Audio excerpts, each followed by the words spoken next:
Hello, Andre. I think you're muted, but you can get back to you. So hi, Stephanie. Thank you all for joining us. Nice to see you again. Andre is the co-founder and CTO of Hub Security, a military-grade hardware security firm built by ex-IDF 8200 unit security experts. Andre has a really vast technological background in software and hardware development and specializes in the architecture of complex software and hardware systems. During his 13 years of service in the IDF's 8200 elite unit, Andre gained rich experience in managing RF design and manufacturing boards, embedded programming, FPGA design, hardware design, and implementation. Welcome, Andre. We're so happy to have you here again. Thank you. I'll first hand over the stage to Diego, who will share with us some of his thoughts and insights on new and emerging cyber threats in the banking industry. And then maybe we'll hear a bit from Andre on why security is so critical when it comes to protecting digital assets. So take it away, Diego. Perfect, thank you. And I'm gonna try to share my screen and hopefully I don't mess up everything that we're doing here. Let me see. I think you need to enable it for me to do that. But in the meantime, I'll start talking and at some point I'll be able either to share my screen or to share the graphs later on. But I wanted to talk a little bit about how we at Mastercard are thinking of security and how we're evolving with what we're seeing in the environment. We are usually seen, and when people think of Mastercard, we're usually seen as a financial services company that is only addressing issues when it comes to a payment transaction. But the reality is that we have been way more than that, and we have been evolving to be even more than that as we recognize the vulnerabilities of the different ecosystems and the challenges that our stakeholders are having when it comes to a payment transaction.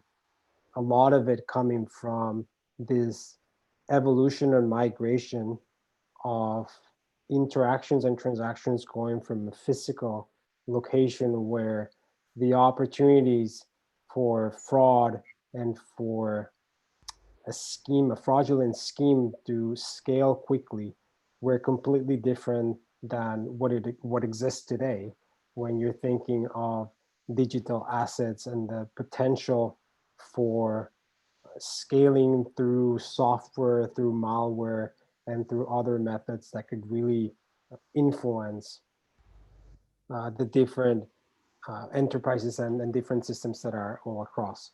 So that's really where we're heading. So if you start thinking of why are we doing this, you can start looking at some of the latest breaches that exist or that have happened. And I'm going to be a little bit US-centric, but I'm pretty sure that this you have seen all over the world. And I know we have people from different countries on the line, but several of them have been huge in North America and probably have resonated in other places. We've seen companies that we all recognize like Microsoft and Facebook and some big hotel chains like Marriott and Target getting breached through the vulnerabilities that they have either within their ecosystem or within a third-party vendor that allows access eventually to a breach for fraudsters to steal credentials.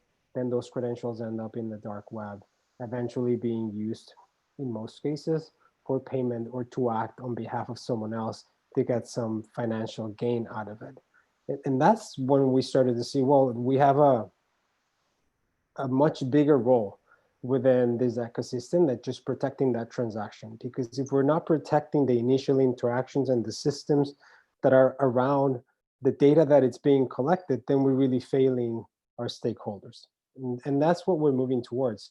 Some of the thinking, and if you all start thinking of how life has evolved in the last 10 years, but even more so in the last few months with the pandemic, where the evolution to digital has been accelerated.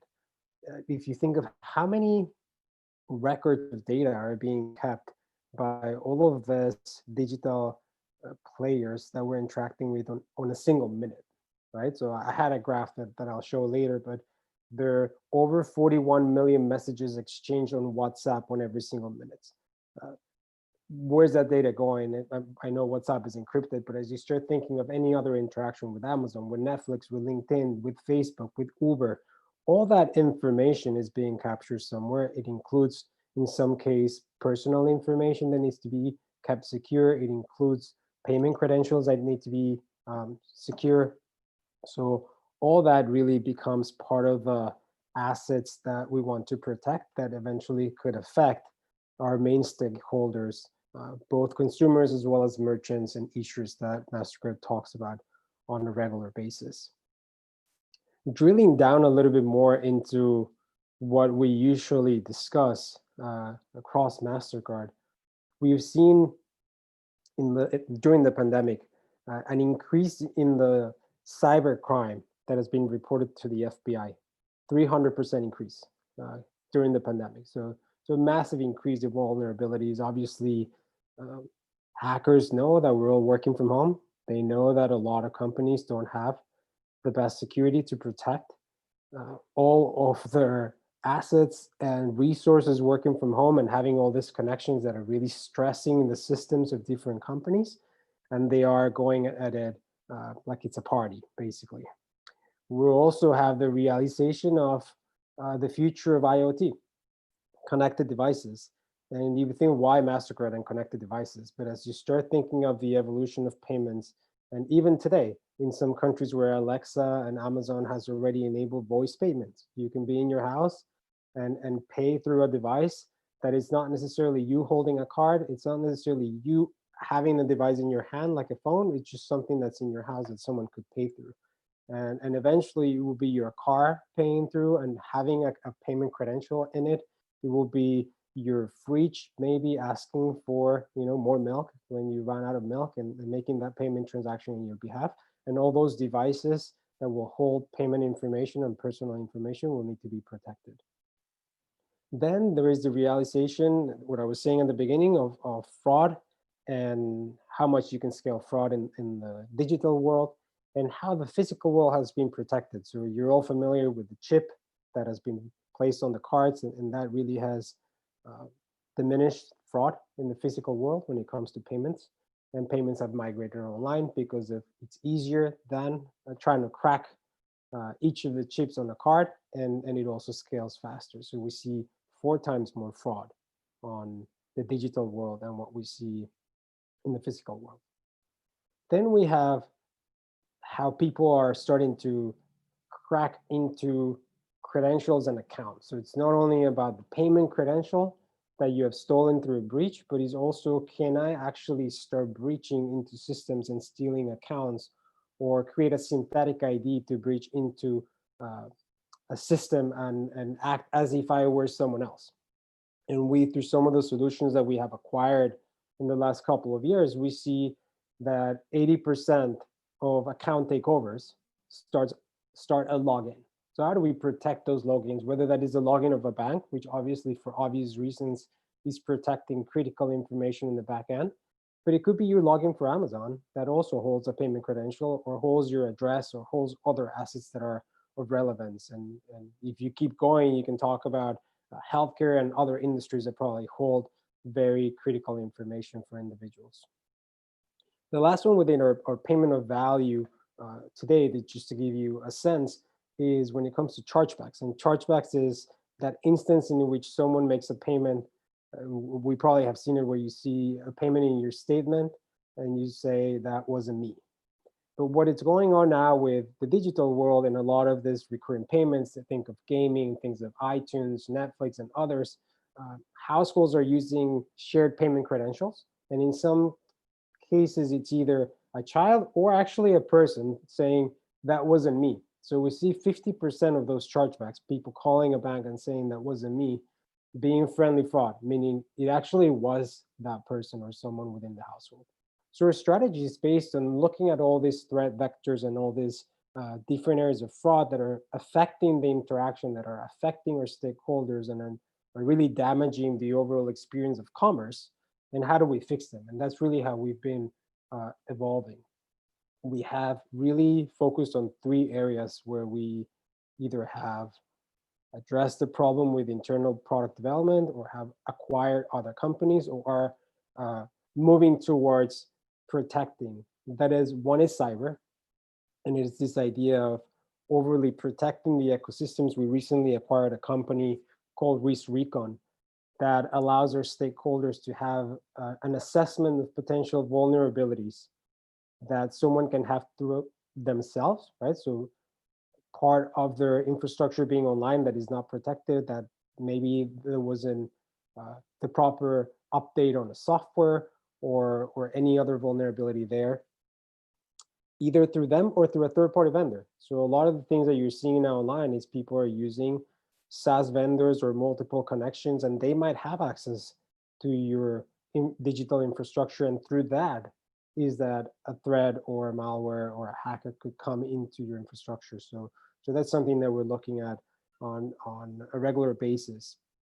And we're also looking at the overall ecosystem of payment transactions, obviously, and using it to recognize patterns and to prevent attacks that could spill into other regions or into other banks. So that's part of a small part of what we're doing when it comes to cyber.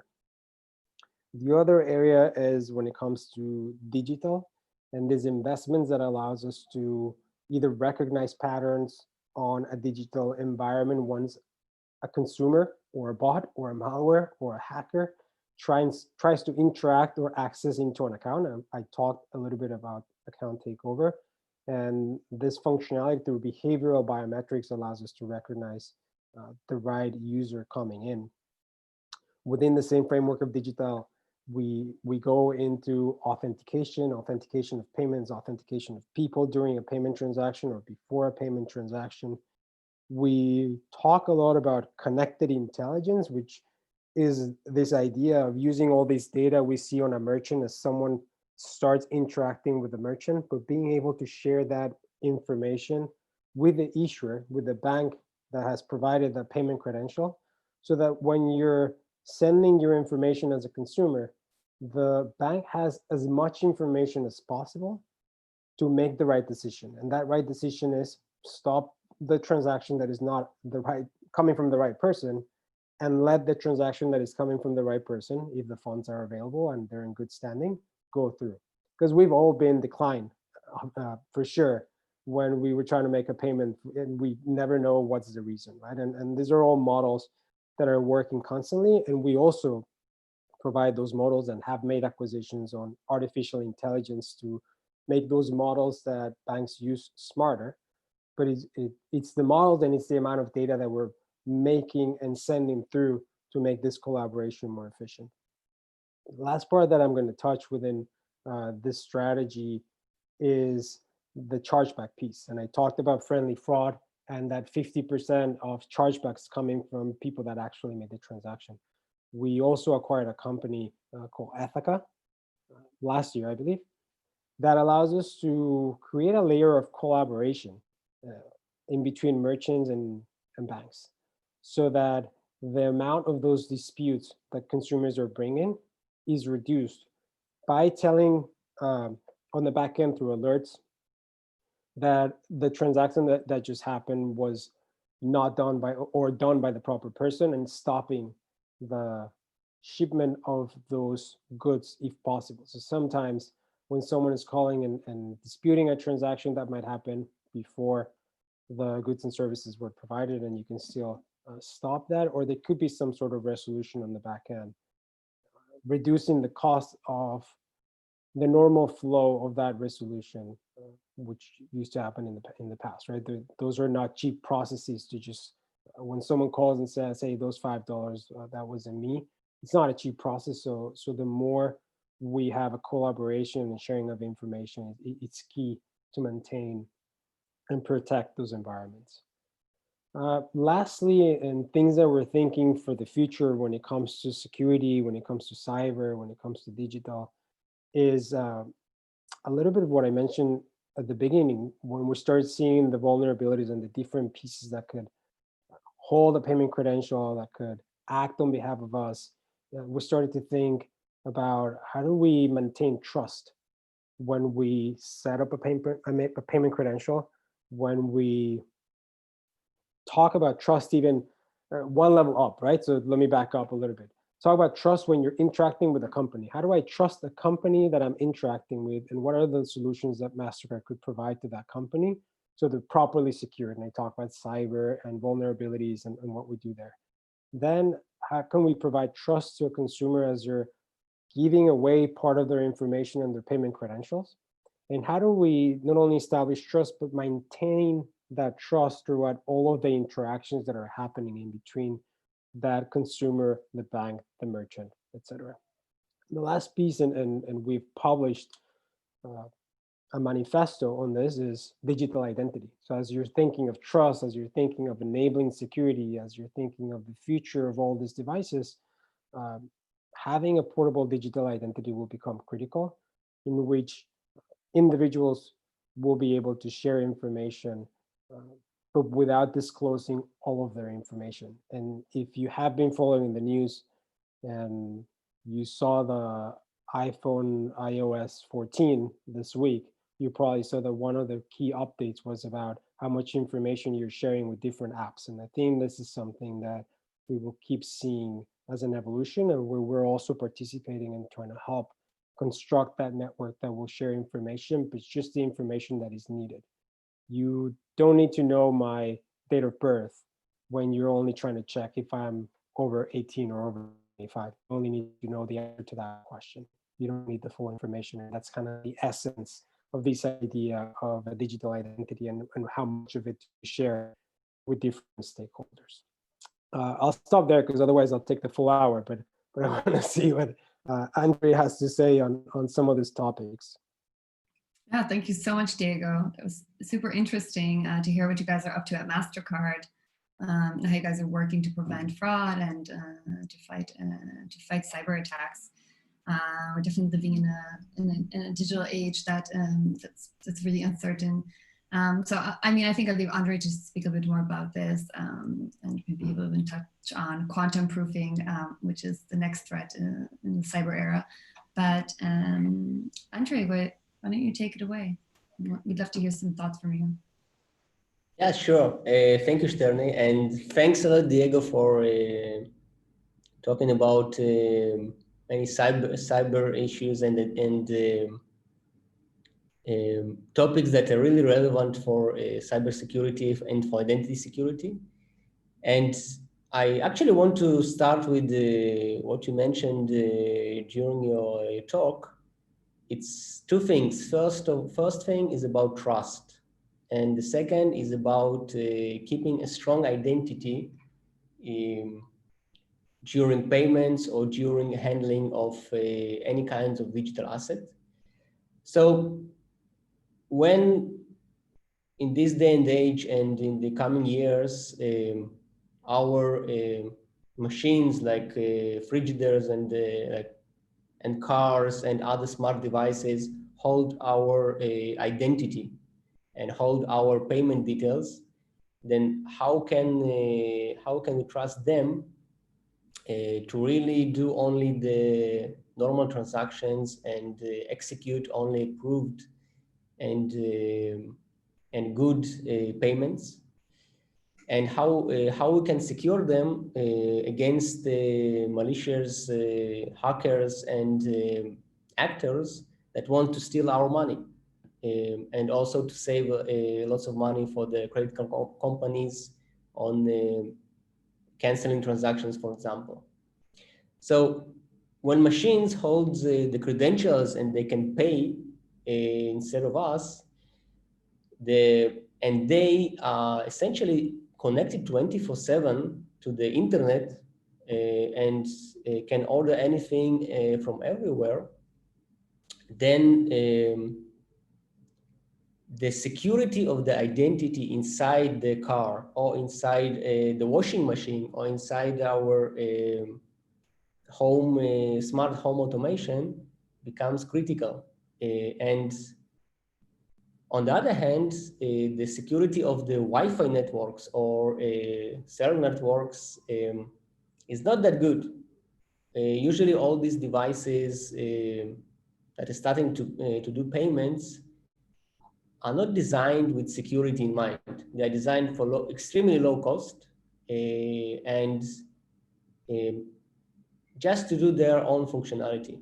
So when adding passwords and credit card numbers into these devices, it becomes very risky because it's very easy for hackers to go into the Wi-Fi network and, for example, for the smart home, and from there go into the smart car or into the smart device inside. You're right, and not to scare the people that join us, but there's a lot of research being done on baby monitors and how people can hack into baby monitors and what happens afterwards, right? So I totally agree with you. Yeah, definitely. Like there are many funny cases, like which are actually not so funny. I think 2 years ago, their company manufactured the smart kettle with Wi-Fi, so you can start boiling when you are still on the road. And the hacker in a conference succeeded to get the Wi-Fi password from the home network from a direct connection to this wireless connection to this kettle. And from there, you are inside the network, you can do anything you want. So everything is exposed. So it's a really big problem today. And this is something that is generally called IoT, Internet of Things devices. Today it's wide open, and it's a big challenge how to create secure enclaves, how to add really high-grade security, which is equivalent or very close to a security of credit cards, chips, or security of the credit card payment terminals, for example, which is on very high level, into this normal standard consumer devices. So this is, I think this is something that is not solved yet. It just, people are starting to think about and incorporate into design of this kind of devices. And it's very, very nascent stage, very initial stages of development. And this is something that we here in Hub Security have been thinking a lot about, how to provide this really strong identity and keep the integrity of the identity on the edge, on all these machines that generate lots of data, private data, secure data, secret data, and also make payments. So the manufacturers can actually incorporate an existing secure enclaves into their products instead of investing lots of time and money into design of the secure enclaves, design of the payment compliant, PCI compliant solutions inside the very low cost products where the competition is about cents, essentially. So I think it's something that is maybe complements the ideas, Diego, that you mentioned before, is we are looking more on the endpoints and on the devices and the endpoints where the transactions are being generated even before they come out, before they go into the Mastercard, the security and AI and all the analysis, to stop the fraud at its starting point. So the hacker cannot do payment initially by misusing or stealing the credentials. So we'll save lots of cost and money to the credit card companies and banks and all the ecosystem that processes payments. So that's the first thing, is how to keep the identity secure on the edge devices. And this is something that we provide here in our company, is a ready secure enclave, which can be incorporated in any kind of machine, any kind of smart device, and provide this secure functionality and secure payment functions completely isolated and separated from the normal networks. So then anything can do payments and keep the identity secure and keep the transactions real and legit, essentially. So in this way, minimize the fraud. And I think that's only one part of the equation, as I see it. The second part is the trust, end-to-end trust. So on the one end, there are users and smart devices which have the payment identity, and on the other side there are banks and which must process these payments and actually take money from users' accounts. And we are also to create the best level of trust. It's not enough only to be on the user side, on the endpoint side. It's also the security is also needed on the bank side, on the processor side, which actually transfers the real money between accounts, between the buyers and the sellers of the transactions, of the payment transactions. And here, this is also, we are seeing a very large vulnerabilities where lots of money is stolen from banks, from inside the banking networks by hacker attacks, like phishing attack by stealing credentials. It's a very, very big thing where they just steal credentials of the bank officers and they can go into the payment network and create false transactions inside the bank. So in this way, they steal large amounts of money. So it is something that is needed to also handle and save and keep the identities also on the payment processor side, on the bank side, in a secure way. So only the identified and legally signed payments that are recognized by the bank are actually being made through to the actual transfer of money at the end. And nobody else can go and create, for example, a new payment identity, a new credit card, which is not real and not really recognized by the bank, and still do payment, for example. And so there are 2 points in any security. One is on the user side, on the payee side, and the other one is on the data center, in the payment processor, that needs to keep securely the identities, the roles, and also the permissions of what is legit payments. And in this case, I think the standard security procedures and policies, they are not enough as we see this. Because today, what happens is that the keys and are kept inside secure enclaves, inside the HSM modules, and that's the only thing that is kept securely. All the other stuff, which are the payment processing applications, the fraud detecting applications inside the bank network, are actually running on the regular servers inside the data center, which are very easily hacked. So we know of the use cases. Some of them are being made public.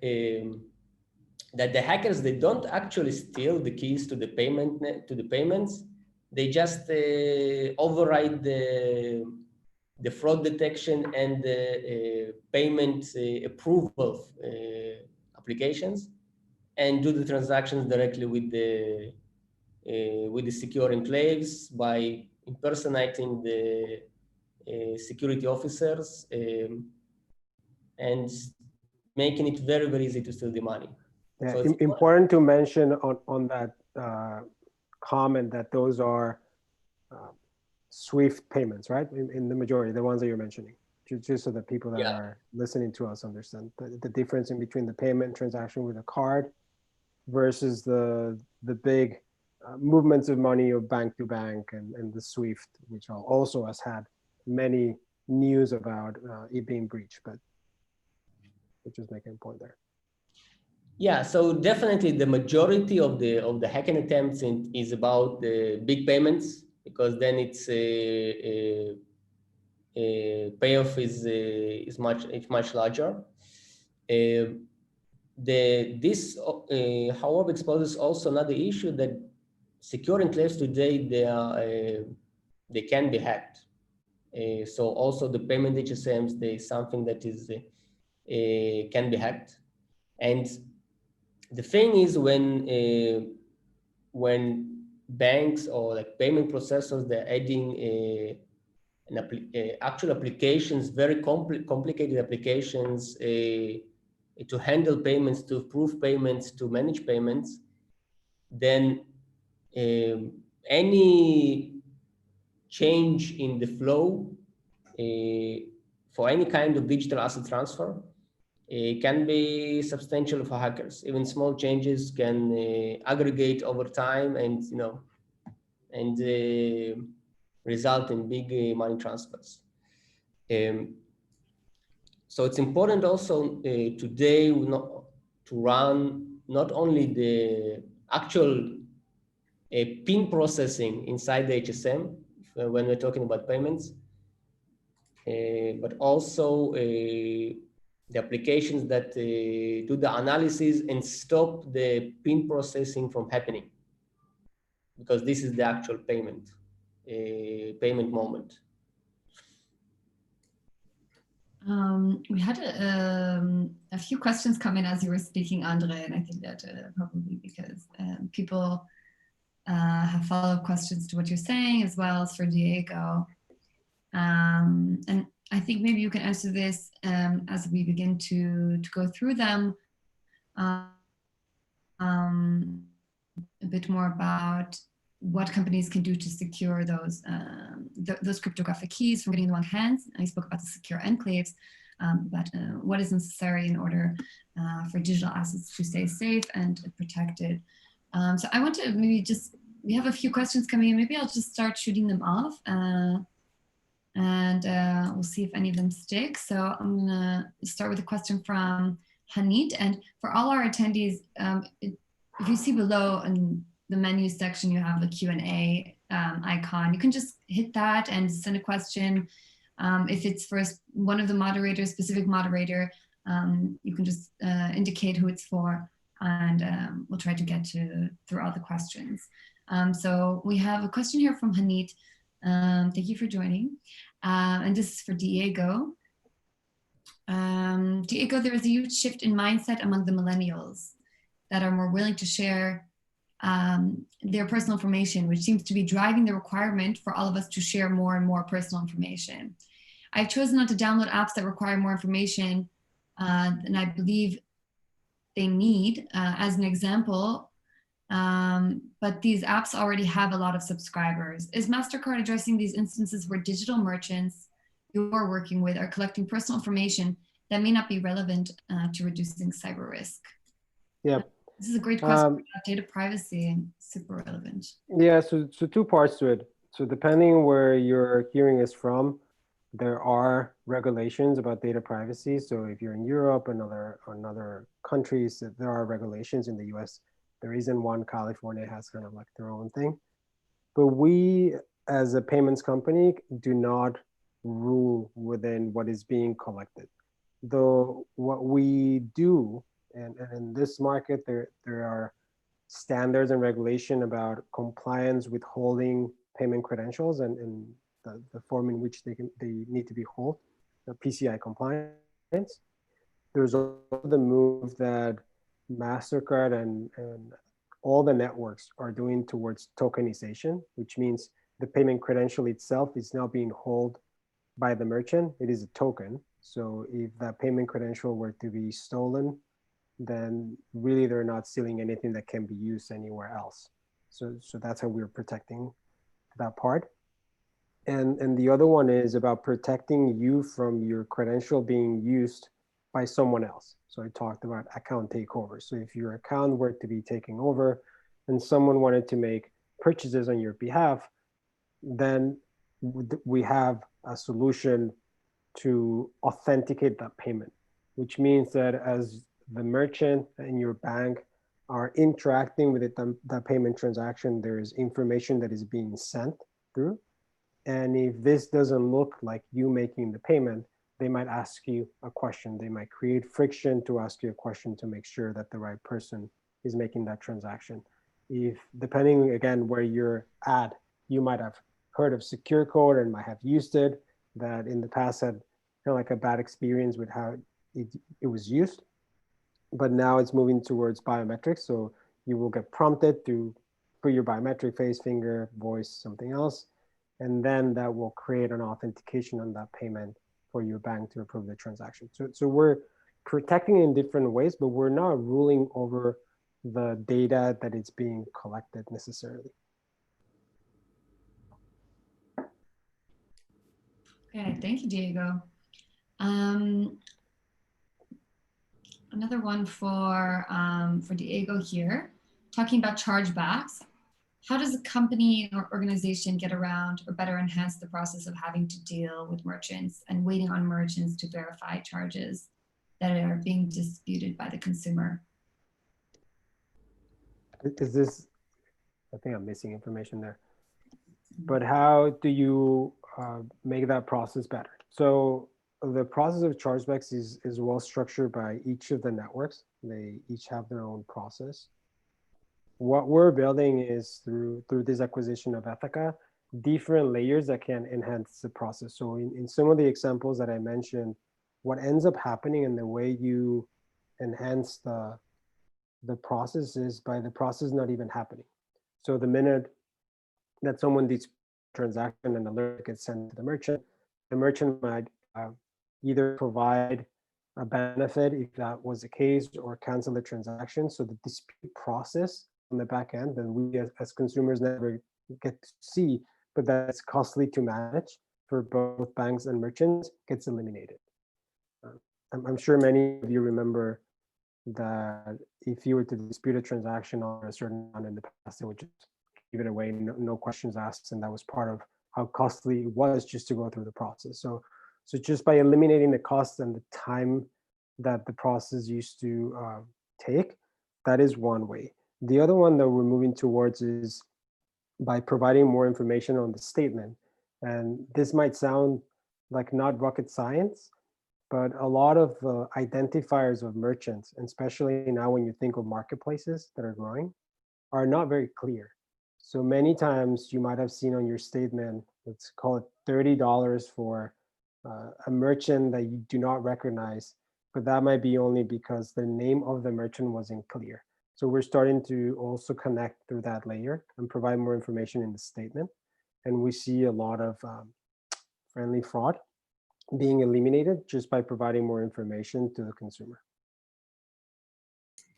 Great. The next question I have here is a two-part question. The first part is for Andre, and a follow-up to that is for Diego. For Andre, what security threats do you see with open banking? And as a follow-up to that for Diego is, what is Mastercard doing to reduce those threats? So threats on open banking, was that the question? Mm-hmm. Yeah, but let's start with Andre. So what are some security threats that you see for open banking currently and in the future? So I think it's the main thing is that if you're talking about open banking, it's opening the identity on the user side to be more flexible one, and it makes easier for hackers to connect and to impersonate the user, to impersonate the origin of transaction to steal the money. I think that's one of the main things, one of the main threats. So then, essentially, it becomes an issue of risk and value management. So for standard transactions, for standard use, the biometric authentication, maybe the mobile phone secure identification is enough, and for more high value, high risk transactions or use of a private user data or a sharing of private financial data, then it is much more sensitive issue. How do you open the access without exposing the private information to the hackers? And it requires much better and strict management of secrets, I think on the data center side, on the central bank or central organization side, which handles all the data.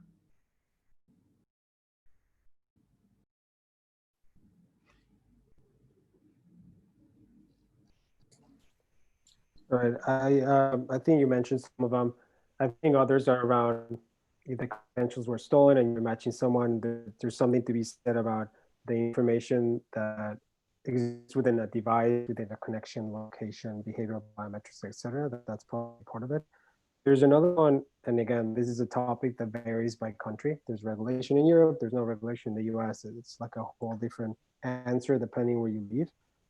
But a lot of the open banking, at least in this market, was being done with screen scraping, which is not the most secure way. And also the availability of data that was being collected at the individual banks was not, it's still not standard, but also in many cases, it's more than what you would think that they were collecting, right? So if you were just pairing, you had someone ask a question about Venmo, if you were just pairing your Venmo up to your bank, you might just think that they're pairing up to see how much money you had to send, but they might be seeing a lot more than that. So I can see a move towards, and it needs already started, a move from screen scraping into more secure API connections and more clarity on the data that is being collected and for purpose. And just to answer quickly, there was a question if I guess it's for me, if we have an app like Venmo and Zillow, I don't know Zillow, but we power a lot of those things. So if you think of when people use Venmo with a card, we're in the back end, where people put money to a debit card or a bank, that might be Mastercard. If it's ACH based in this market, we don't yet participate, but in other markets, let's call it in the UK, we own Vocaling, which is the ACH powering feature. So it really depends by market. We don't own an app per se, but we have acquired assets that allows for money transfers on one-to-one through the banking rails that are not the card rails. It's very important for us to move into other rails outside of the card. And we've also acquired assets that allow for P2P transfers cross-border. So we acquired a company called Transfast that has a feature called TransPay as well. And this allows for either business to person or person to person transfers from one country to the other. Great, thank you. Next, cryptocurrency liquidity is at risk. Can you handle it? Assuming this is directed towards Diego. We are not a bank, so we don't do any of that stuff. We have several patents on blockchain. We are working on several projects on blockchain. That's not in my area, but there's a lot of public information on that. And we actually work with some companies on cryptocurrency. I think we did something, but through a debit card, as you're converting the money into proper fiat.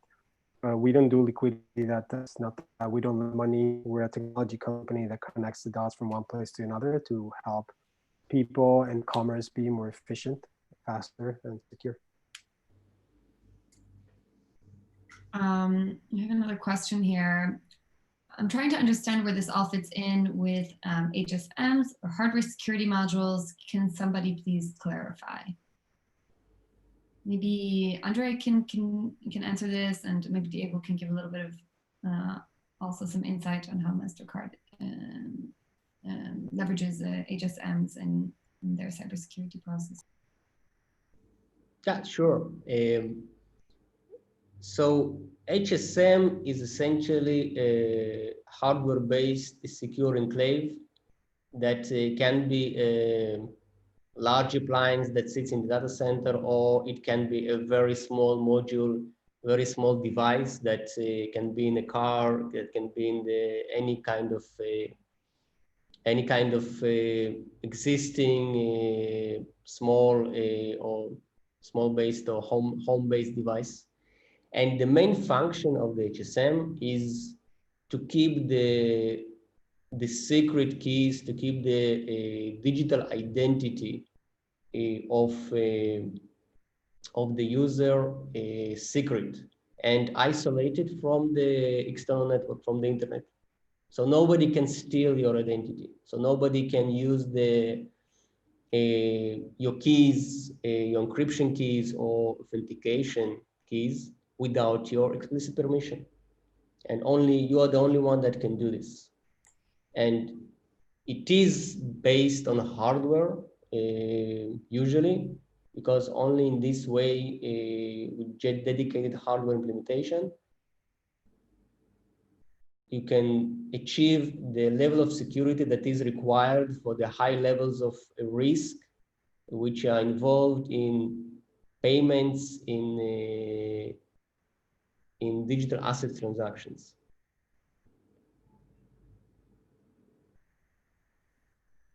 I would say on my end, and can you hear me well? Because I saw a couple of comments that I'm choppy. At the moment, I think it's much better. Okay. This is not my area. I'm on the core side of the business, what we provide to our stakeholders. This should be on the area of our internal cybersecurity and how we protect our own systems. So that's beyond me and not an area that I work on. Okay, great. Well, I think we are going to wrap up in just a few minutes, but I'm going to throw you a final question. You talked about the evolution of fraud in the payment landscape. What are one of the things that has changed? You mentioned one of the things that has changed, which is the move from the 3DS. Yes. Can you just explain maybe the core differences between? Right, and you were coding, it might be my internet. You said a move on 3DS, something? Is that what you mentioned? Yeah, you talked about the evolution of fraud in the payments landscape, and one of the things that you had mentioned in your presentation or in your talk was about the move from 3DS to EMV 3DS. And clarify for our audiences what the differences are. 3DS is a protocol for payment authentication online. That's what I mentioned. Mastercard used to call it secure code. Visa used to call it secure by Visa or something like that. It's a protocol that, just like the chip on the card, it is a standard. It's an industry standard that all networks use to authenticate payments online. The new protocol is faster. It collects a lot more data than before, like 10 times plus the amount of data. And it's leveraging a lot of the variables that you can see online to make sure that as you authenticate a payment, you're authenticating the right person. It also reduces the latency and the friction that existed within that process. So in many markets, it wasn't used, or it was limited the use of it because of the bad experience that it brought to commerce. And as you think of how seamless commerce is today, even you think of an Uber ride, no one thinks about the payment, but the most magical thing about the ride is how it gets to you and then how you pay. Just leave the car and no one knows. Authenticating and using all that data becomes important, and not creating friction within that magical process of riding a car and not paying is critical. So that those are part of the changes. If you live in Europe, I'm sure you're familiar with the regulation. It's called PSD2, the Payment Service Directive 2, which requests for strong consumer authentication. To comply with that, most of the payments, there's many different nuances to it, but are using this protocol to comply to it and authenticate and deliver strong consumer authentication. Thank you, Diego. And with that, I think we'll wrap things up. Thank you everyone for joining us today. And thank you to our speakers, Andrei Armenko and Diego Steinhändler. We hope you're all staying safe and healthy at home. And we look forward to hosting many more discussions like these in the future. Just to stay up to date on upcoming webinars, you can follow Hub Security on LinkedIn and on Twitter, or wherever you like to get your social media from. You can also check out Hub's weekly digest on Medium for the latest stories coming out of the blockchain, banking, and crypto sphere. Thank you so much to our speakers, and thank you to everyone for joining. Stay safe and stay healthy. Stay inside if you need to, and we hope to see you next week. Thank you.